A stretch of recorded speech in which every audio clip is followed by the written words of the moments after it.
আমরা তো কিছু দেখতে পাচ্ছি না কুয়াশাতে, এত পরিমাণ ঠান্ডা পড়ছে। আমাদের পেট আছে, বাইরে তো বাড়াইতেই হবে।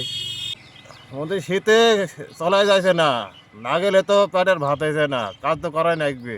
শীতে চলাই গাবাইতে গিয়েছে, কি করবো? চরম শীত ভাই। দেখতেই পাইছিনি ভাই, পেট আছে বাড়াইতে হবে, এত পরিমাণ শীত আপনি কি করব, তা তো বাড়াইতেই হবে ভাই। এই শীতে যে কিভাবে বেড়াইছি সে ভালোই জানে সব। আজ চলতে আর পারিনি, এই কুয়াশায় চোখে পাইনি দেখতে।